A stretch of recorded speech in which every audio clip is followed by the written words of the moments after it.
and elements of what he said and the manner in which he said them that did make things far harder than they should have been. I mean, he said, for instance, in part of that same speech, there will come a day, he said, where the black man holds the whip over the white man. Now, I think that's a terrible thing to say, and I don't think it's come remotely true. And that undoubtedly damaged the whole argument being made on his side. It's the same way, by the way, let me give you another quick example recently. I mean, there's been a debate in Britain that I've been part of on the debate about gay marriage in Britain. And I was saying to somebody I was debating against on this recently, you know, I said, what I'd be really keen on is whatever opposition you, and this particular person was opposed to gay marriage, so whatever you do in it, I hope you can kind of restrain those people on your side who will make your side look ridiculous when they start saying things like, well, in that case you can marry your dog, and things like that. Because you will let down your own argument when, and even things I disagree with, I want the argument to be made as its strongest and its best. And I think that Enoch Powell, to an extent, did make the argument at its worst at that point. But he said something that was true in many important respects. And I think that it's taken a very long time. The poison, the debate which opened up after Rivers of Blood's speech is still felt in British politics. There are, about once every couple of years, there is a political career, usually at a nascent stage in a councillor's position or something, ended because they say somewhere, Enoch Powell was right. So it's still the litmus test. But, as I say, I mean, in Enoch Powell's case, in many ways he was right, and in many ways he was wrong. And that makes it a very difficult discussion to base the whole discussion on. And for 4 decades now, we've had it based on Enoch Powell, and that's not where I'd ideally have it.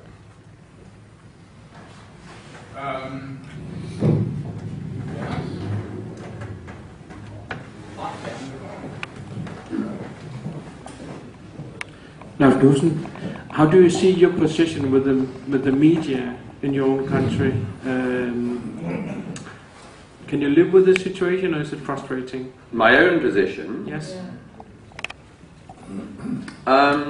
Oh, I can live with it, obviously. I mean, I do, and make some money from them. So I can't complain entirely. I get given a voice, and I would, by the way, highlight this, that I mean, there are all sorts of problems in the British media, as in other countries' media. We have a total double standard of the kind I was describing earlier. Whereby, for instance, if you've said, say if you're a Conservative councillor who said that Enoch Powell said something that was quite true or something like that, yeah, then the press will make sure that all of that comes back. Whereas if, as somebody who's now a shadow minister, called Diane Abbott, if you said, as she did a few years ago, that your political hero is Mao, then it's all right. You're sort of allowed to get away with it. I did challenge her, I remember, on that. I said, well, what element of it, of the massacre of 60 to 70 million Chinese people, was it that you admired most? But she said that in the end you had to weigh these things up, and that he had led to significant leaps forward in techniques in Chinese agriculture. So there is obviously a very significant double standard in that regard, as in many others.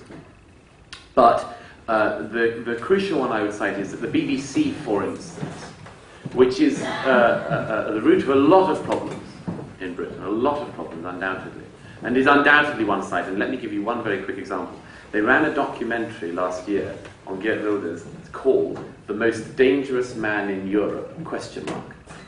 And when I complained repeatedly and vociferously to the chairman of the BBC, the person who wrote back was one of the commissioners, said in defence that a proof of Geert Wilders' extremism was the fact that he has to be protected by guards. It's what, you know, Churchill said somewhere once. He said, whatever happens, I will never be incapable of discerning the difference between the firefighter and the fire.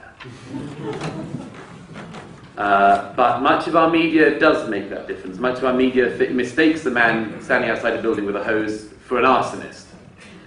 And that is a problem. I just add one thing, which is that the BBC has in its charter an obligation to put differing sides of an argument. And so I, for instance, do get a good hearing there, pretty good hearing. I tend to be lined up against 4 people who oppose me, but that's all right. The point is, it's bad, but it's not insufferable. Thank you. Ole? Katrine first. Oh, sorry. Ladies first. Thank you for your presentation. I have some question.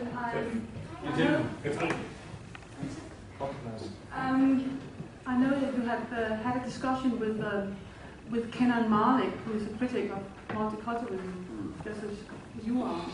And he's actually coming. He's been to Copenhagen once, and he's coming in 2 weeks' time. To speak to the To speak, not here, no. But I'm just curious to know where you disagree with him on multiculturalism. Malik's an interesting one. This is Kenan Malik. He wrote a book called From Fatwa to Jihad that I reviewed quite well when it came out. But as always happens, whenever you write even one critical line in a review of someone's book, the only person who ever remembers it is the author, who will bear an unstinting grudge until the end of time. They will never forget it. They will forget anything nice you said and spend the rest of their career trying to destroy you. Anyhow, such is a literary scene in Britain, as I know, I'm sure it is here. But Malik, I said at the time his book came out, is interesting because he is one of those people I would describe who is received with the delight that our societies receive the converted sinner. You know, like the prodigal son. We're so delighted when somebody who has been on the wrong side comes to the right side. Quite often it means you neglect all the people who are on the right side all the time. Or take them for granted. But Malik, to a great extent, has been welcomed as somebody who has seen the light on this. But he is a type of a particularly interesting phenomenon who, whilst ending up being right, doesn't want to be seen to be on the right. So he's the sort of person who would open any discussion, as I've heard him do a number of times, by saying, of course I don't agree with X, Y, Z. So, and he does this in his book. And in fact, he gets it wrong as well. He claimed, for instance, that Mark Stein claimed that Muslims were breeding like mosquitoes, which, as I pointed out, he only needed to read Mark Stein's book to realize was wrong. And then I included the page reference for his interest.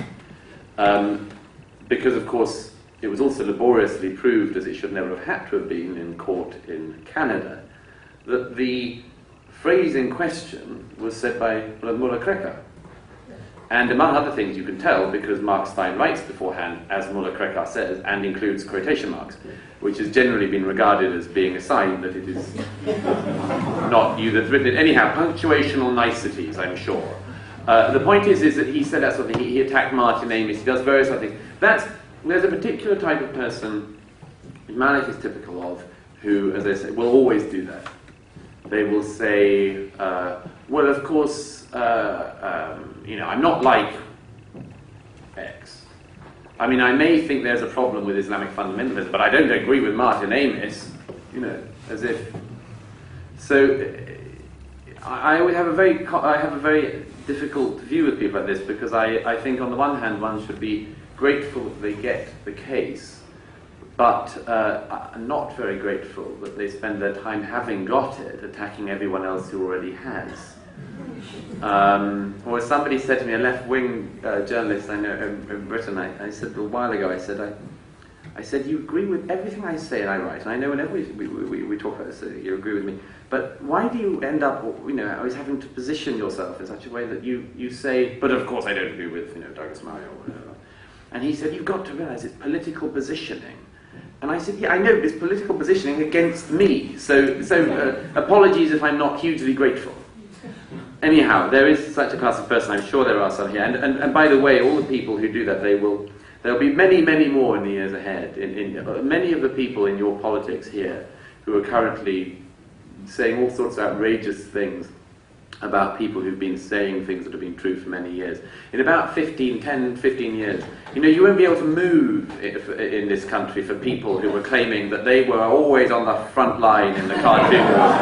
They will say, I remember in 2005 it was only me standing between, you know, the jihadis and Gillan Poston. I mean, they will do that. They will catch on later, they will rewrite their own histories, and they'll pretend they were right all along. And anyone who actually was right, I don't know, will be forgotten about. They'll trample over. It does remind me about the very many freedom fighters that came out the woodwork on the 5th of May, 1945. Many more than active participants struggled against Nazis in Germany. Most of France, if I remember. Yes, it's one of the free but do we have any serious questions about yes. And you do? Yes.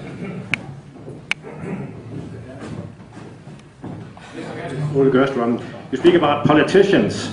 Like here in this country, we have a worthy gentleman, Her Majesty's Minister of Foreign Affairs, Mr. Willy Søvndal. He stated yesterday regarding the burning out of the Charlie Hebdo magazine in Paris.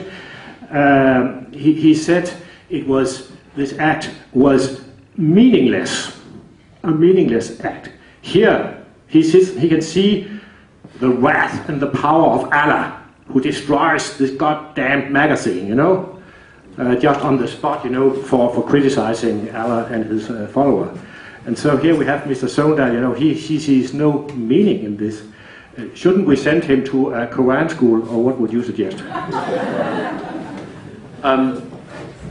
The most consistent idiocy of certainly the last 10 years has been that it has become mainstream to acquiesce in the following line, which comes from much of the Islamic world, which, to summarize, is say my religion is peaceful or I kill you.